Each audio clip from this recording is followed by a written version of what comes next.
Hello and welcome to this tutorial. Here I will be showing you how I painted the Robocop. If you're anything like me, I love 80s movies, as you can tell, and I believe that's one of the best eras for movies, even music as well. But feel free to disagree. it's not We're not going to be debating the movies today, but I'll be teaching you as much as I can of how I did this tutorial, how I did this painting. My goal here is to teach you as much as I can. So I'm gonna have commentary through this whole entire painting. So that can get annoying. And if you don't like that, maybe you can watch it so you can absorb some of the information I say. And if you need to rewatch it, feel free to mute the video so you can see what I'm doing there. Because you're gonna learn by watching me as well as by listening. But more importantly, you will learn if you try this yourself. That's how you learn, by putting to practice what you're seeing. If you are in the process of learning how to paint, doing something like this may look very difficult and very impossible and unachievable to you. So I want to tell you that 18 years ago, that was me. I used to look at other people's paintings and I used to feel like I will never be able to paint at such a high level. But I had a big desire to learn a lot. I pushed myself a lot and I wanted to learn. I took lessons and I did whatever I had to. I practiced a lot. I did a lot of crappy paintings and I learned. And the good thing is it didn't take me that long to learn. So now, especially with tutorials like this one, if you can follow along, then it makes it even easier to learn. I also want to tell you about this tutorial that a lot of the techniques and the method that I'm using for painting here is something that I teach in my website, paintrealism.com. So if you're interested, you can check it out. You don't have to know everything that I teach there, but I think it will definitely help you to make more sense of the tutorials like this one. I also want to tell you about the reference image for this tutorial. You can find it in the link provided on the description. So just click on that and download it. So this stencil is also a custom HD stencil. That means you're not gonna find it at the HD stencil store. So if you wanna follow along with this tutorial, you will need to download the image and order it as a custom HD stencil. And you can find the dimensions for the stencil that I use in the description of this tutorial. And by making a purchase through HD Stencils is how you support more of these tutorials. So let's get started with this. So I start out by positioning the stencil to my wood panel. And as you can see, I'm using Wicked Createx colors for this. I said earlier that I'm using golden, but I forgot I use Wicked here. You can use any color as long as they're acrylics. And I'm just spraying over the stencil and see how fast it's transferring. Additionally, by spraying on the stencil, I can control how dark I want the transfer. If I spray light, I get a light transfer, and if I keep spraying and build this, I can actually get it much darker too. If you notice, the stencil is much smaller than the wood panel that I'm using. So you don't always need to buy the stencil the same size as the painting that you're making, because you still need to let the painting, you want to give it some space and some margins, right? So after spraying the stencil with black, I'm doing a texture background all around the Robocop, and my idea is to cut him out from the background. See, as you can see, I'm going all over the edges. And if you pay attention, I'm keeping my brush strokes pretty much the same direction, because this texture will show through a little bit on the final painting. And I don't do this in one shot. I'm actually doing it in a few layers. Eventually, you're gonna notice that it looks really black, but I think it's just the camera cannot pick up the subtle details. But the background, yes, it's gonna be very dark, but in person you can still see through the texture a little bit. It's not distracting like it is right now, but it still shows through. So at this point, I'm pretty much just using the golden acrylics with my brushes. And I'm using synthetic brushes for this, a large one for covering the background quickly and a smaller one so that I can cut around the Robocop so that I can focus on starting to build that painting.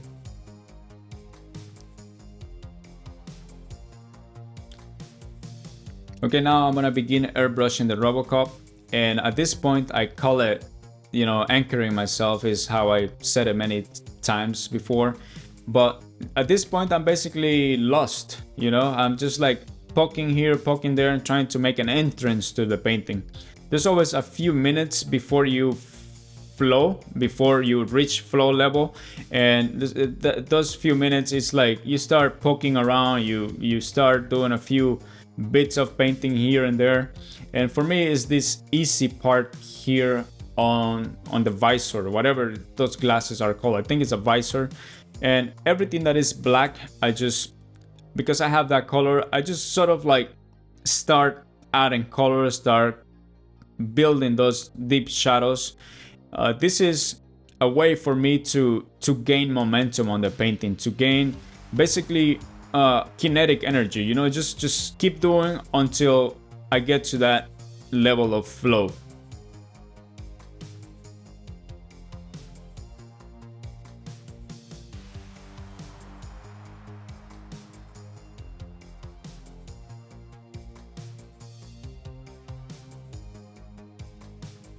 So as you can see, I'm still like not really digging into this. I'm just like at this point just doing a little bit of here and there, whatever I see that needs work.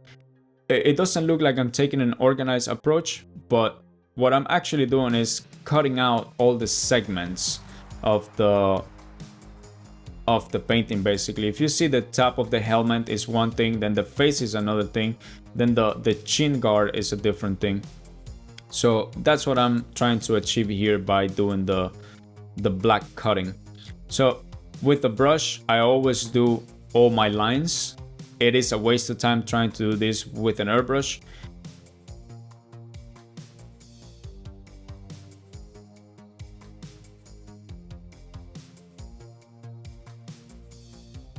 So this brush is called long round.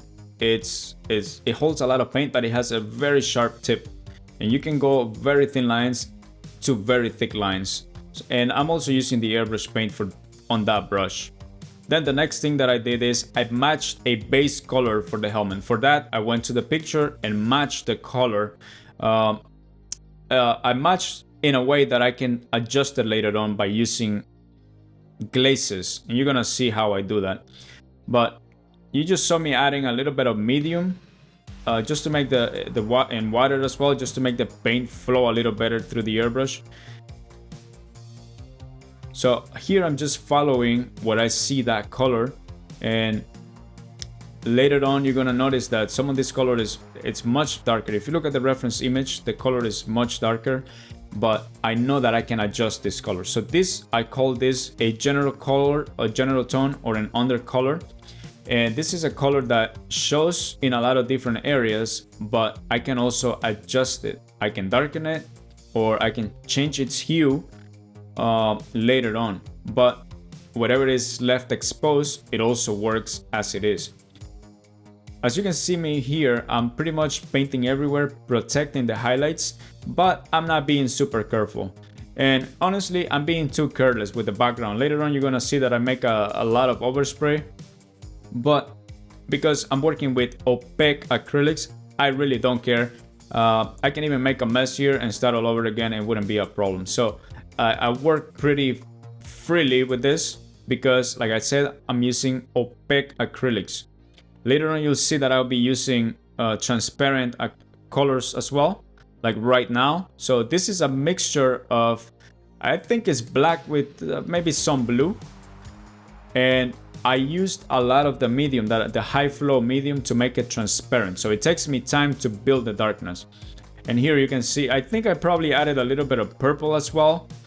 And I'm just shading where I see it. For that, I'm looking at the reference photo and I'm paying attention to the transitions. I see the shading and I see like how it blends outwards, where it's dark, how dark, as well as what you know, what the shape of that shading is. So with that color, I'm pretty much using it everywhere that I feel that I need it. I'm always using constraint, you know, I don't just pull the trigger and go too dark. If I go too dark, then I gotta start all over again. But I do less than I think I need. And if I need to darken it, darkening is always easy. This is a transparent color, so darkening is always easier. Here you can see I'm doing a glaze with dioxazine purple, and I'm being very careful, like super careful. You saw it changing colors really fast, but that's a very little bit of spraying I did. So here, using the HD stencil, I'm gonna cut out a mask for the top of the helmet because I'm making a mess with overspray. So, but I'm not gonna use it yet, I'm just getting it ready for later. At this point, you can see that my background has a lot of overspray, and I'm basically painting with the same color I did on the background. So that happened to me for being careless. But as you're gonna see, I didn't care, and again I made a mess later on. But I'm about to do something that a lot of people have trouble with, and that is spraying white right over the top of whatever has been painted.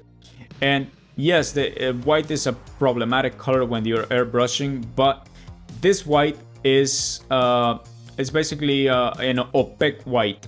And the reason why it works so well on this painting is because I'm painting it where I have proper white highlights. I'm also, like, you can see the stippling technique, and I just did that because the mask has like a metallic effect, so like metallic paint I mean. So with the stippling effect I can almost like mimic that effect, that texture.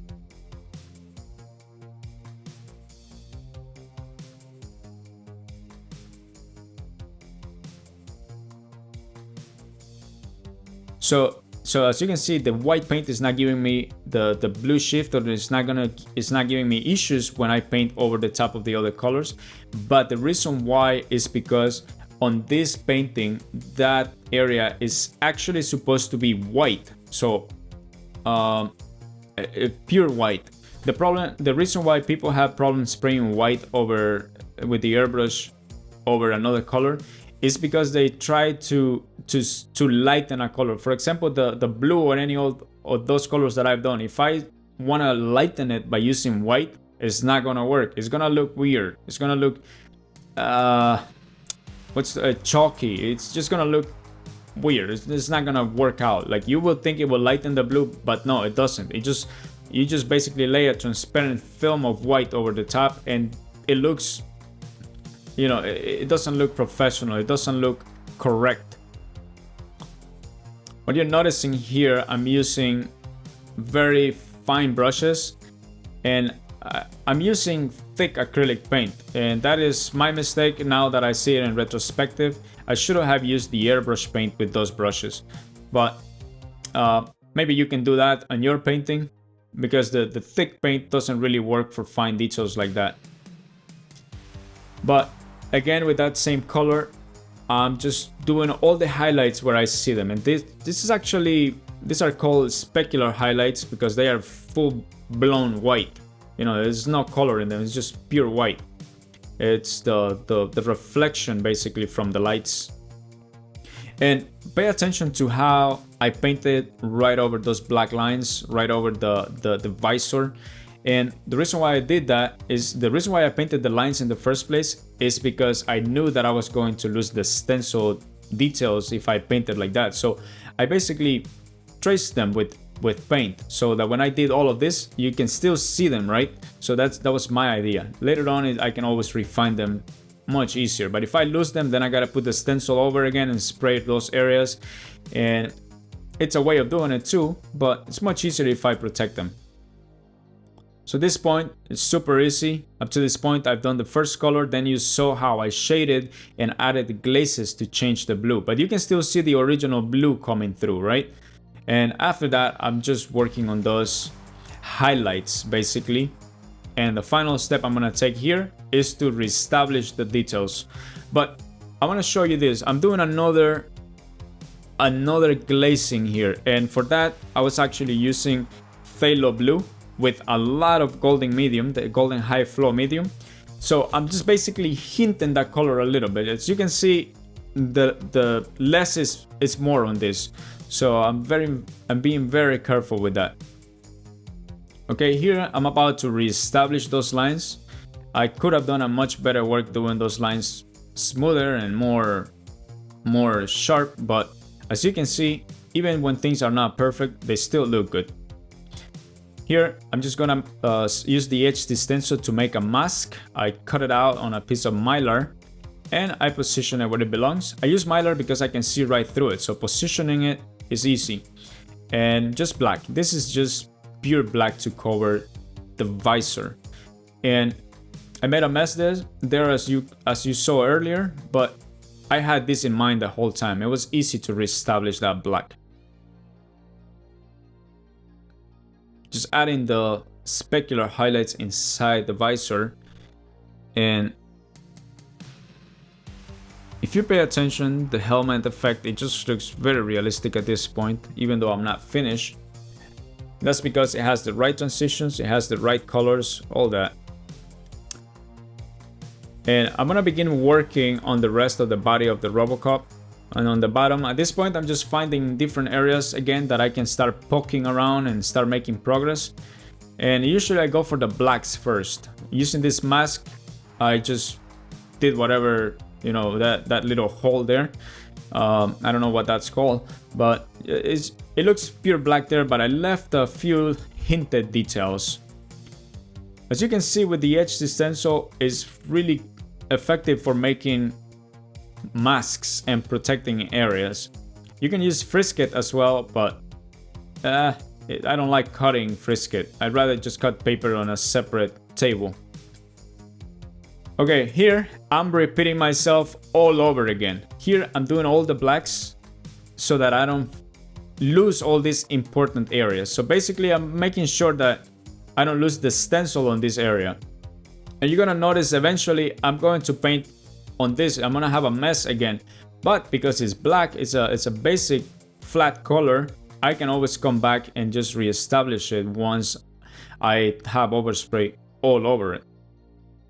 So at this point, I'm just cutting out all the areas where I see black. Usually that's what I start. I start doing the easiest, and for me, that is usually the black. It's just because there's no detail there, it's just black. And if there's any details, they are only hinted at them. I don't spend too much time on those areas because honestly, you don't even see them later. I apologize for my big head on the way. It's kind of hard to stay away from getting really close to the painting. If you pay attention, I could have done this with the brush too. But if you pay attention, I'm doing it with the brush and it's messy. It's not perfect lines or anything. So I just felt like it was easier probably at the moment, but you can do it however you like. The important thing that I'm doing there is just establishing those areas and that I don't lose them, because I'm again going to work with my base color. See, this color I got it by matching it to the Robocop. So I'm spraying it everywhere. It's a flat, solid color, but my intention is to later on give it more volume through glazes and shading and highlighting as well.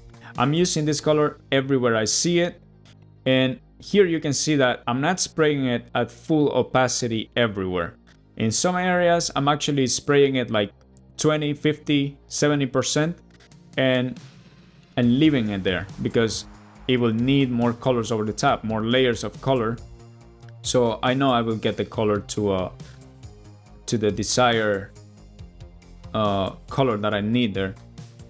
But if I leave a spot a little shaded instead of filled in, that means that there's probably a highlight there, and then that's why I do that, so that I don't get lost that later on I know that a highlight will go there. But if you notice, my transitions are smooth. I don't do a straight line. I leave a transition. That will make my white transition smoother and easier to do later. Here I'm using a knife. I'm using Frisket and a knife to cut it out. A friend of mine gave me that knife. It's a special made knife, and just helps out by cutting out that that frisket really good. I said I don't like using frisket, but sometimes you have to. Sometimes you gotta use frisket. And it is important that you're using acrylic paint, because if you use something like illustration colors, which are good for a different technique, but they're not good for this, because if you do that over illustration colors, you'll rip the whole piece of the painting. So you can see right here, I'm spraying. That's a solid color. That's an opaque color. But on the left chest, you can see that you can still see through the stencil. And at that point, basically, I didn't spray the color at full opacity to protect what it's underneath there. And I'm using this color all over. It's filling up really good everywhere. But I'm getting a little lost. So again, I went back to my masks that I cut earlier so that I can make those edges a little more crisp. And I'm gonna begin working on this arm. And this arm, I believe I adjusted that color slightly because the arm is a different color. The lighting is hitting it differently, so the color is slightly different. If I remember correctly, the color is a bit lighter, a little bit more sky blue. So it has a little bit more white in it. And as you can see here, I didn't start with the black. I started just adding that blue color, but pretty soon I'm gonna begin adding black as well. So here again, I'm using frisket because I noticed I was making a mess initially on the head. So using frisket to protect. And I'm not spraying this color at full opacity. If you notice how runny my color is, that's because I added more water. When you add more water to an opaque color, the color is still opaque, but it takes longer to build up. So it gives you a little bit more transparency. So I'm just spraying that color where I see it, trying to protect my highlights so that I don't get lost later on. So I'm adding color, but at the same time, I'm adding it in the same way that I see it on the picture. And the stencil just makes it so easy to identify those areas, because you'll see all the dark areas where the stencil looks dark. I just know that the blue will go there. On the bottom there, as you can see, I pretty much just glazed that color to add some color. And now I come down with a regular bristle brush, and this time I got smart and I'm using the airbrush paint on the brush rather than using the thick acrylic paint. And you can see this flows much easier. It also feels a little weird sometimes because this paint goes down so quick that if you make a little mistake, you feel like you're gonna mess up.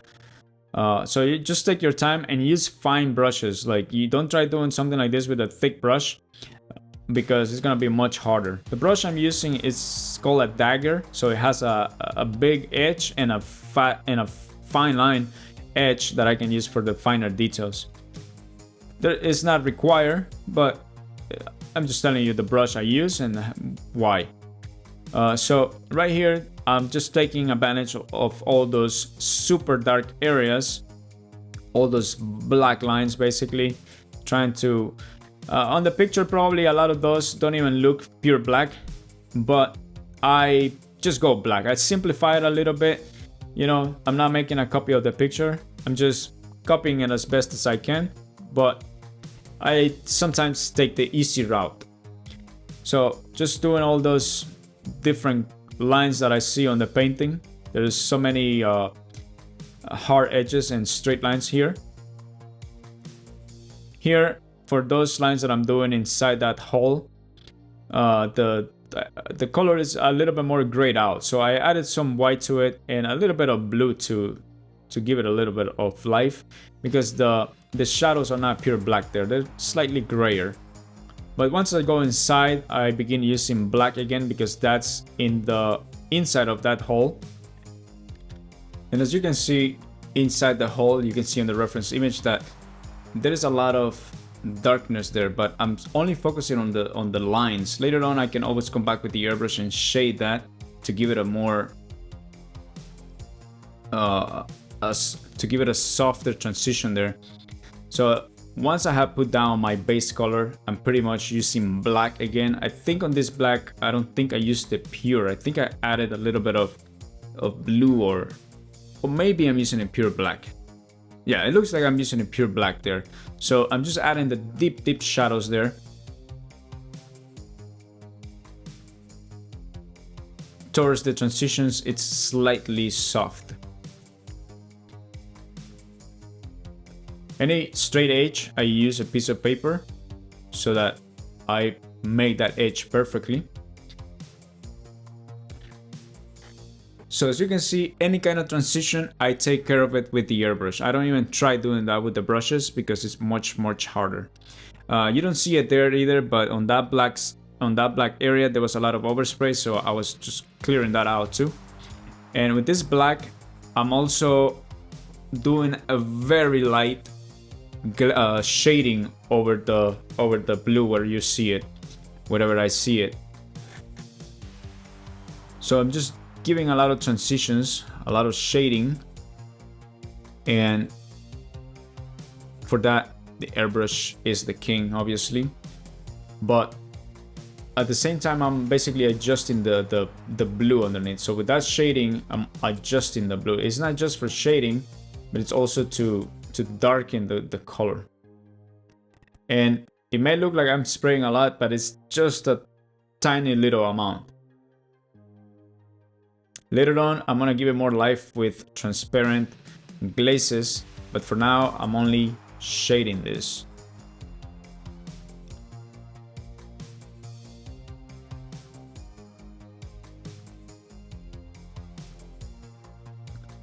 It's all about looking at the reference image at this point and seeing where I need to darken something. And you may notice that in some areas, I'm not even matching the color yet. I'm only shading, but now with the glazes, I start adding the colors where I see them. And at this point, this is very subtle. Probably in the picture, it looks like I did a lot. On the image, it looks like, on the video, it looks like I did a lot, but it's very faint. It's barely anything.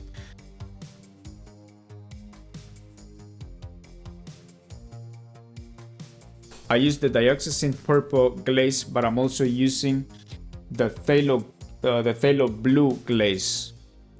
So as you saw with those glazes, I adjusted the color. It looks like I use a whole lot more colors than I did. The trick is to be subtle and on this image to be soft, like smooth transitions. And now I'm adding my details with all my white highlights with the brush. I wouldn't even try doing that with the airbrush. It will just be an insane amount of work for nothing, basically. So I use a regular brush with that. And if you notice, it's not a one-to-one copy that I'm doing there. I'm just pretty much hinting what it looks like, but it's not a perfect copy. I'm just paying attention to all the highlights that are hard highlights, so that I can do that with the brush, but there are still some highlights missing that I will come back with the airbrush and take care of them. Anything that has a hard edge or like a clear line, I do with the brush, and anything that is a soft thing, I do with the airbrush.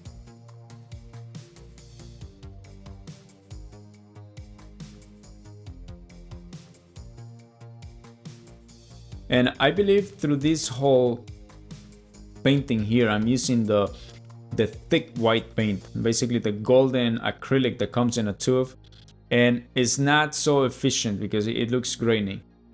But in the airbrush, I'm again doing the stippling technique, and my white has a lot of medium and water, so it's not pure white. It takes me a little while to build that. It's slightly transparent too. So now again, I'm coming back for my specular highlights with the airbrush and using white with a little bit of water, so that it's not, you know, it's not entirely thick paint, but it's not too transparent either. It's still pure white.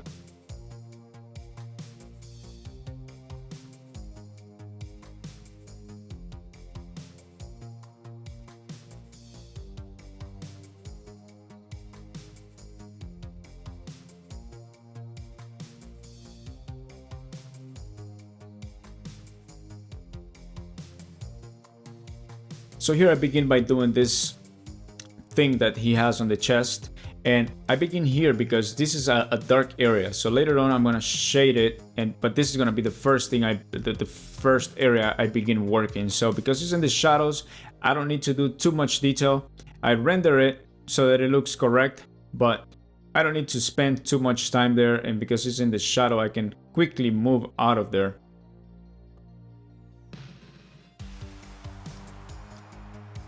At this point, I'm basically repeating my whole entire process. You can see that I have my base color of blue, and at this point I'm shading, glazing, adding details, and adding my whites pretty much, adding texture as well with the stippling technique. But to start giving it some depth, I begin shading a little bit.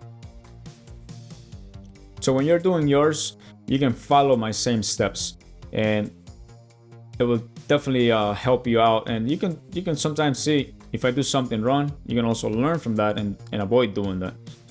But I think I did a pretty good job on this one, so you can pretty much follow exactly like I'm doing it here. And if you notice, I'm not trying to copy every single detail. Whatever I can do, I do, and whatever it's like too much, I just let it be. Right there, I tried to do a little blend with the brush, but see how choppy my blend looked like? It's that's why it's better to do it with the airbrush. But one of the reasons why I did it is because if you do it choppy like that initially, then you can always come back with the airbrush and soften it. It will build up much easier, and you will make less overspray. Does that make sense? If you put a big dot of white with the brush, it will look hard, but then you can always soften it with the airbrush. I hope that makes sense. And here, because this little ridge in his armor has a little curvature, I'm basically just taking care by doing those highlights and also shading slightly, like very carefully. Those subtle curvatures are sometimes tricky to do. So whenever I shade on those areas, I shade very carefully. And back again with the same method, same methodology, just shading carefully.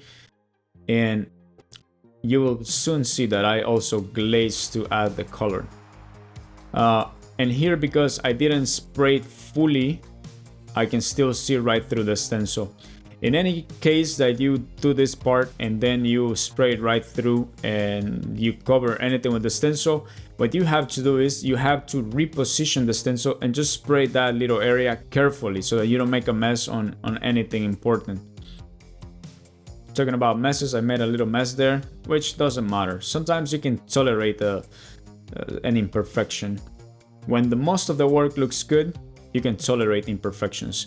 Here, my shading, I'm doing it with pretty much 95% medium and water and very small amount of black. So my shading is super subtle, super soft and subtle.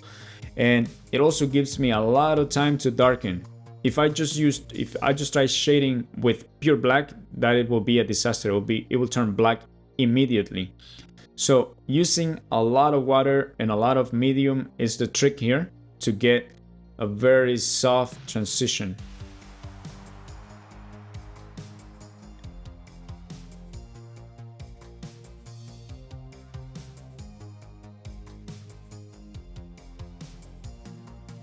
So at this point, I have done this much with just two colors.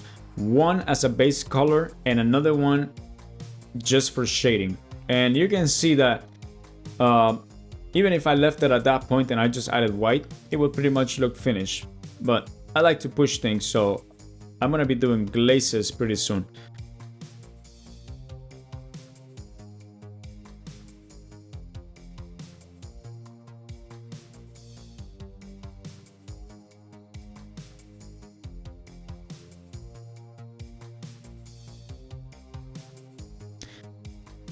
Whatever there's a small depth, you know, like this little ridge, you know, it should have some depth to it, so that's what I'm trying to do there, giving it a little bit of depth.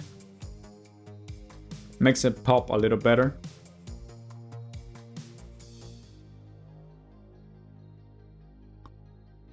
And towards the bottom of the painting, if you notice, I did a little more shading because I don't want to leave nothing too light towards the bottom, because that's the edge of the painting. Even if on the picture I don't see it, I still do it on my painting. Throughout this whole process, I'm taking a lot of time. You know, right here it looks super fast, but in the painting I take a lot of breaks, look around the picture and make sure like everything is looking right, making slow progress, slow but short progress. That's kind of my method for doing that. And I stick to one small area. When I start doing the details, I stick to one small area. I don't start jumping all over the place, so that I make progress, you know? So now I'm just doing those specular highlights, those reflections on the chest, on the armor. And I'm using pure white pretty much. I don't want to reduce the white too much whenever I do that. But you can start seeing my violet, my dioxazine purple glaze there, and just adding, like, I'm not covering everything, I'm just adding a little bit of, you know, color here and there, so that it's not the same color everywhere. And obviously I'm looking at the picture. If you notice, I'm putting the purple wherever I see it on the picture, and wherever I see the white, I also put that where I see it. So it's almost a direct way of painting, like putting the color where I see it kind of thing. So I worked so hard to do those details there, and I'm about to do white, so I'm protecting that with Frisket, so I don't mess it up with any overspray. And I'm very controlled when I spray, so I don't make a mess and ruin anything, because at this point a lot of the painting is getting done, so I'm exercising a lot of caution around those areas. And here, just, you know, just adding, see how much the contrast, see how much it pops right now with that white. It's going, you know, it's now it's I'm going all over the place with reduced white. It's not the pure white I was using earlier. This white has a little bit of water and medium to make it more transparent, and giving it that is called a stippling technique. It's very easy to do. You just reduce the air pressure and spray carefully. You gotta practice whenever you're gonna do a technique like that. You gotta practice on the side and then do it on the painting. Around my paintings I usually have a mess. That's what I do all my testing. And as you're noticing at this point, it's super repetitive. I'm doing the whole process, the same thing, just probably I'm not doing it in the same order, but it's pretty much I'm doing it the same way I did the helmet, the same way I did the arm. I did the glazes there. If you notice, the whole bottom part of this armor is finished at this point, and now I started to move to the pecs, to the higher part of that armor. Now I begin doing the highlights, and you can see how messy and fuzzy my airbrushing looks. It's not a perfect right from the beginning, but I know I'm gonna come back with the black there, and I can refinish that edge on the bottom part where it's adjacent to the black. Wherever it's blending upwards, I'm being careful that it blends properly, because there is no, you know, the bottom part I can fix it with the black and do the straight line, but the top, it needs to be good, or as best as possible. It's never perfect, but it's close to being a replica of the picture. Same process again, throwing a little bit of stippling on the side too.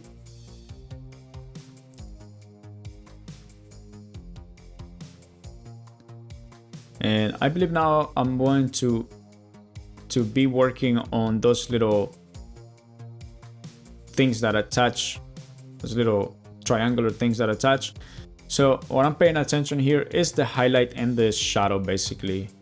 That contrast is what gives it dimension. Whatever is light shows that it's on top, and whatever is black, it just recedes in space. I could also do this with the brush, with a bristle brush, but by using a piece of paper like that, it's pretty easy to achieve that.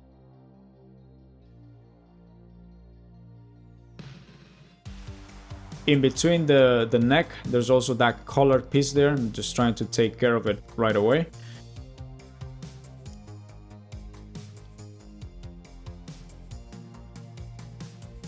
And I'm using Frisket every time I need to protect something. For those black areas, I'm gonna start using the brush. A lot of those areas are not even pure black, but sometimes I have to simplify, because there's really no gain into just making things the exact color. Sometimes that color could be slightly darker blue and slightly darker purple or whatever, and to simplify it, I just make it black. If I see, like right there, I just did a line that is hardly visible. That's because I'm also doing lines with black and medium. So when I do that, it's basically, let's say 70% medium and black, and it's a line that is basically a glaze. So it allows whatever is underneath to show through, but it still makes the line. Anywhere else that is pure black, I'm just using airbrush paint basically, and I'm using the liner brush. I believe this was my smallest brush, but you know, the more quality your paintbrush is, the easier it is to do the tapers, you know, the fine taper of the lines. So on the arm over there, if you noticed, my color has medium, and that's to make my black, just like I do on the airbrush, that I add water to my black so that I can shade. With the brush, I also do the same thing. I add medium to my paint so that, see, I'm building it up. But rather than doing that with the airbrush, I do it with the brush because it gives me a little more control. It looks a little more choppy, but when everything is all done, it looks good. And right here, I basically just put masking I basically put Frisket through the whole shadow of the peck, and that's how I achieve my crisp edges there. Maybe it's not as crisp as I did it, but it's good enough. And same thing, you remember the color that has medium to glaze, to do the shading. That's what I'm doing right there. My colors are not always exactly like what they look on the picture, 100%, but for 70 to 80, 90% of the painting, the colors match. So that's a powerful illusion that your brain eventually just recognizes the picture just like the photo. Even though in the process everything looks, you can see subtle differences, when you finish it, even to yourself, the painting is gonna look exactly like the picture. I mean, unless you put and mount the picture side by side to the painting, nobody could notice the differences. And you know, also it's a matter of doing a lot of paintings rather than spending too much time in the same painting. If you do 10 paintings, you're gonna learn more than if you if you do 10 paintings in 3 weeks, you're gonna learn more than if you did one painting for 3 weeks. So there's no need to be over perfect on something either. Do it to the point that it looks good and then move on. Remember on the last side I did Frisket. Right here I'm attempting to do it with the brush. It's just another way of doing it. I don't remember if I did Frisket here later to completely sharpen that line, because it looks a little fuzzy right there. But right here you can see that I'm painting with black, but the color, it's a little bit less black on that area, so I'm making it with a lot of medium, so it's almost like a glazing. But whenever I glaze with black, I call it shading, because that's what it is. I'm just darkening those areas. If you notice, those colors are not correct right now. Sometimes I begin with the glaze and then I do my darker areas. I basically build on the shading. And I'm just tying up all the details that I'm missing right now. I went a little bit over the peck with that line. I just leave it like that. I'm not gonna start perfecting it too much. to the naked eye, unless somebody's inspecting the painting to perfection, nobody can see that. And I believe I'm using white with a slight amount of blue. It's almost like a very light sky color there.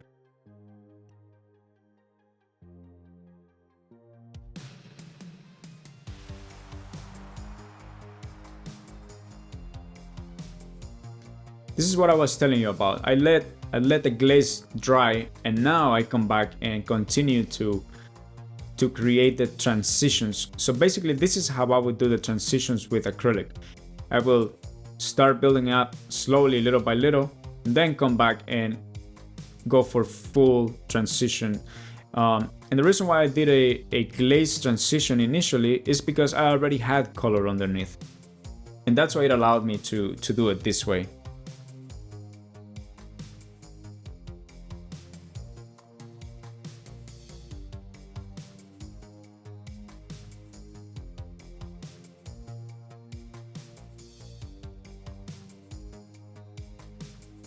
So whenever I blend those acrylics, I'm using a dry brush. I apply paint with one brush, and for the blend of the acrylic, I use a clean dry brush. You gotta make sure it's dry. If it's wet, it's going to move the paint around too much, because acrylics, water is like thinner for acrylics, so it becomes runny. So whenever I do that blend, I usually have a dry brush. So here on the face, I'm basically applying acrylic medium. And the reason why I'm doing that is so that when it dries, it will give me a slightly different texture. I was painting on top of a very plastic feel, so by doing that, it will give me a little more friction when I come back here and start working on the face. While that dries, I just continue around on the bottom and tie up any little details, anything that I don't like, just add whatever is missing there, because at this point we're pretty much ready to start working on the face and finish that part. So I begin with the easiest part, and that would be doing the chin guard, which is pretty much black. So I'm doing all that with the brush. From here onwards, I'll pretty much be relying on the brush a lot. And I don't know if I added some brown to this color, but I think if I added anything to that black, it would just be a little bit of brown. It can also be done with just black. And if you notice, there's some highlights. I just painted right over that, because at this point, if I try to be like painting around that, it'll just take me too much time. It's easier to just paint those highlights later. They're not that complicated.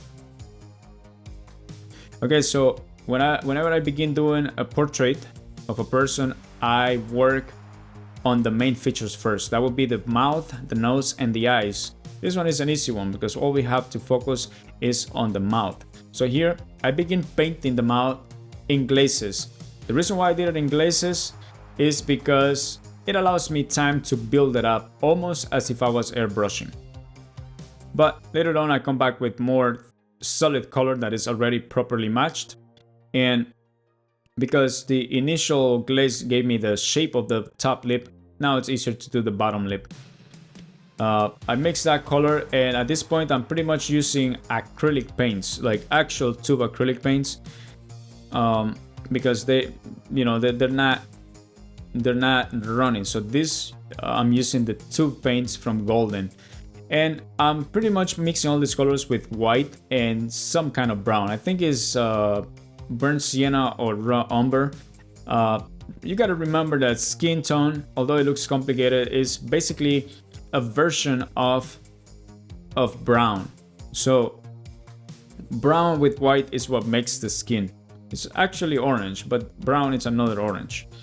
At this point, I begin by acrylic painting all the shadows, and pretty much this is a glaze too. Like I'm not putting big patches of color yet. At this point, I'm just putting the main features. I can see them with the stencil, with the stencil I put down, I can see those features, but the lighting is so super bright that it's kind of hard for you to see on the video. But at this point, I'm just like working around the face and making sure I can just focus on the face fully.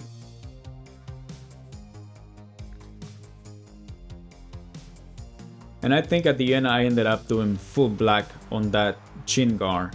So even if I did brown initially, I think I came back and completely did black. So for doing the highlight, see this transition between the black and that gray I did? See how hard that looks right now? So when I'm doing all that transition with solid colors. So I'm doing all the black, but later on I'm also painting light grays, you know, so I go from black to a dark gray to a lighter gray to a lighter gray to a lighter gray until I go fully to white. Maybe you don't see the subtlety here yet, but that's how I did it. See, that is not the highlight that I'm doing there is pretty much a dark gray, but because it's against the black, it gives a good color contrast, yet it's very subdued. If you compare that to the white, that gray highlight is very dark.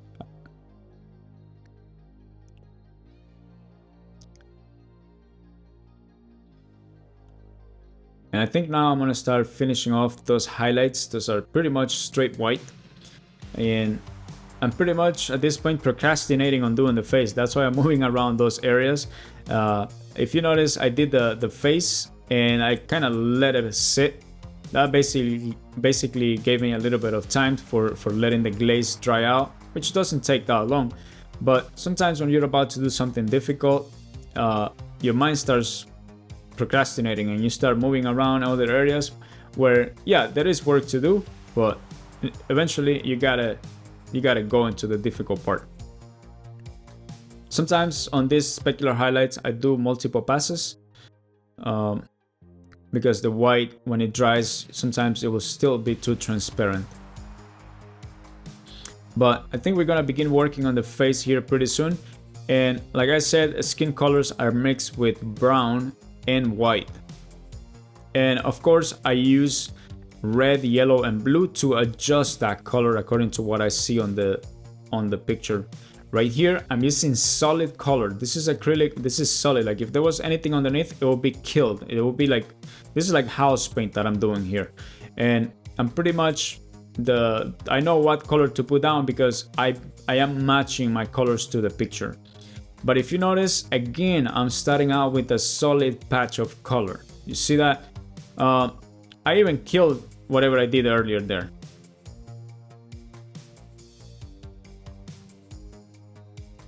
See how well this covers? It just takes care of it. And I'm doing this solid color because later on we're going to adjust it by doing shading.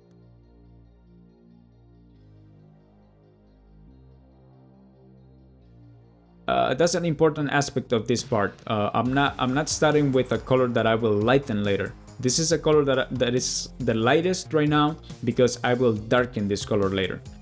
So it's my base color, but for darkening eventually with the shades and glazes, with the shading and glazes, I would only darken. You see right there, I didn't completely cover that brown thing. I pretty much went back and added some medium so that it still shows through a little bit. Very choppy, but it still shows through. And pay attention how hard everything is right now. It just looks like it's so flat, no dimension or anything. Even the mouth, I don't think it's finished yet. But now that I have that, I'm looking at those areas that, you know, those features, those shading. So the shading here, I'm doing it through by using darker colors than the skin that I did there. Eventually I come back and airbrush too, but right now I start establishing those areas slightly. So I'm using a dark color, but also with a lot of medium. So it's almost like a glazing up to that point. But now with the airbrush, I can come back and, you know, I mixed a skin color that is slightly darker. And sometimes you go and you spray and the color is too light, so you got to go back and mix it and adjust the color in the airbrush until it looks right. But see that color, it also has a little bit of more red because there is he has like slightly pinkish cheeks, so that's what I added there. And with the airbrush, I'm also using a lot of medium because I'm building that color little by little. If you notice, I'm not killing the initial base color that I put down. I'm leaving it whatever it's light. because that base color is pretty much the lightest parts of the skin. I'm only darkening whatever I need to darken. I'm still using the same color, but the more I spray, the darker it gets. So that's how I'm able to capture all the different subtleties and values in that face, and basically with one color. If I remember correctly, that was only one color up to this point that I have mixed for the airbrush. The trick right there is to do it with a lot of medium and a lot of water so that you build the color slowly. If you notice, it's very runny. You may see it's spider running over there in the mouth because it's a lot of there's a lot of water. That airbrush that I'm using is very fine. It's finer than a micron, and naturally that airbrush needs a lot of water just so the paint is very fluid. But even if I left it at that point, it already looks good, but we're gonna keep pushing it this way. If you notice, everything that I've done with the brush is still too rough, so I need to come back and basically soften out those transitions that I have there. And I'm using a mixture of brush and airbrush to work with those transitions. See, if I need to do any highlights, I'm doing it with the brush, not the airbrush like I did on the helmet. But another reason why I'm using a lot of the brush here is for the texture of the skin. If you notice, the Robocop has a lot of texture, and right here it looks like I'm adding highlights like a big block, but if you notice, I'm leaving small gaps in between. That's giving it a little bit of texture. And that color that I'm using there is pretty much the initial base color that I use with a lot more white. So it's not pure white, it's that flesh color that I use initially, but with white. But pay attention because I'm leaving a lot of little openings in between. That's why I'm using a bristle brush. It gives me texture automatically. Because the guy on that left cheek, he has a lot of skin texture. And I'm coming on the other side. Anything that I'm doing up to this point, even though I'm using the big blocky brush with the acrylic paint, I immediately come with a dry brush and blend it. I don't put it and go away and come blend later. I do it immediately so that it's soft.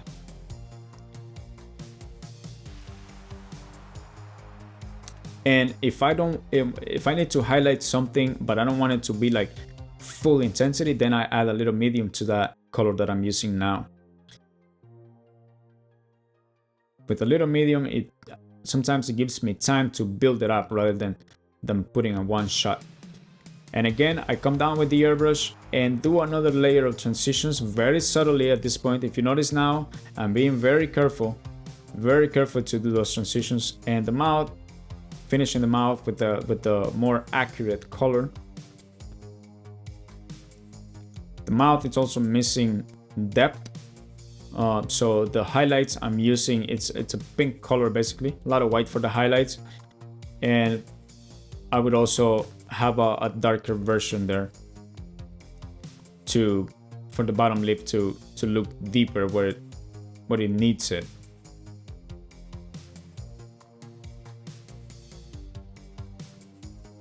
Sometimes I match the color perfectly and put it down and leave it. Sometimes I put something down that I think is close and then adjust it eventually. It's just to create kinetic energy, you know, to get in a movement and keep moving. But here I'm in my final stages and I'm about to do this shading that I see there, and this is pretty much the final step because once I do this, I'm not killing it. I'm still allowing some of that to show through. So as you can see, I'm doing it very slowly, very carefully, because I don't want to fully kill what's underneath, but I want to make sure it's dark enough. And with that same color, I shade anywhere else that I need an extra little bit of darkness so that it has more depth. I'm even shading my highlights wherever I see that it needs a little bit, so it's not so plastic looking.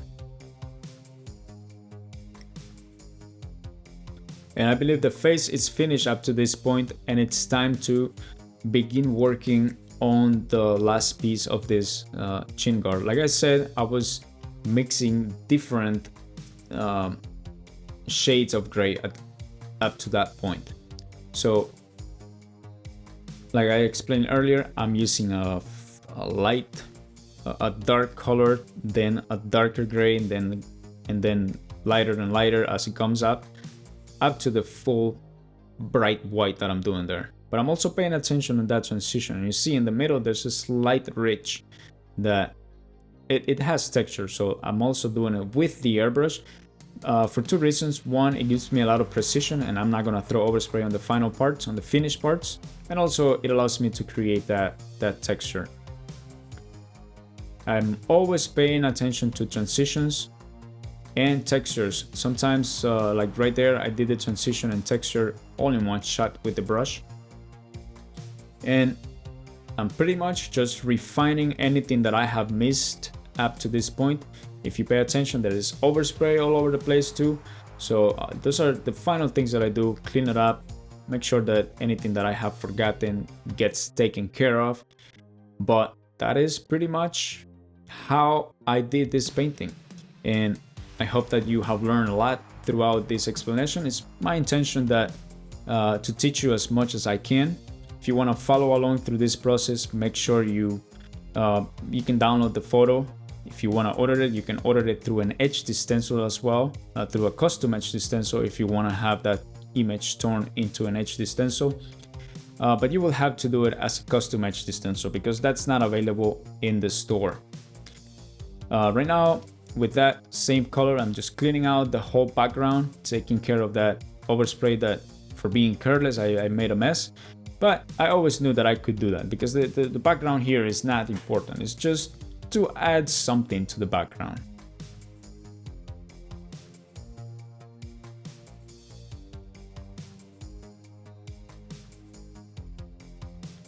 So the painting is finished up to this point, and it's time to do the final step, is to apply a varnish.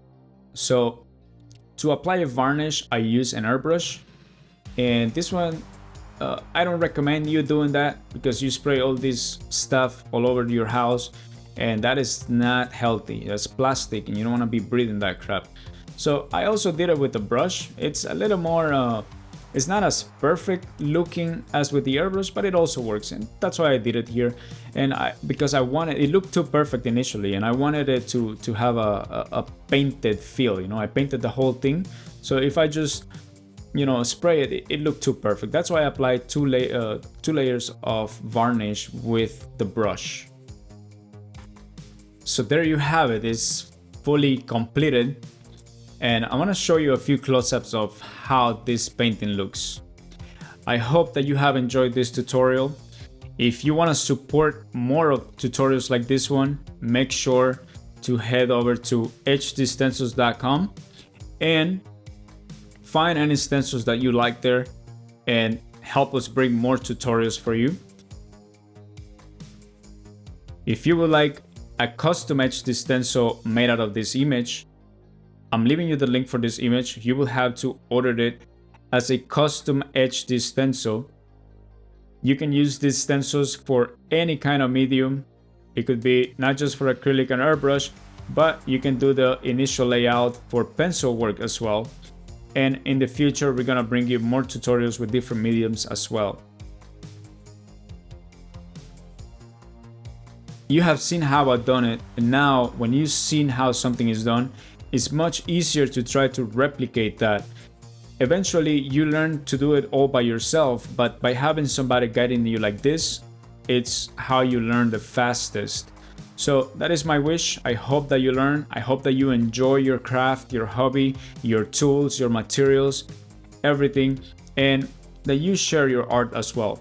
And continue to enjoy life. I hope that art makes your life richer, that art gives you pleasure.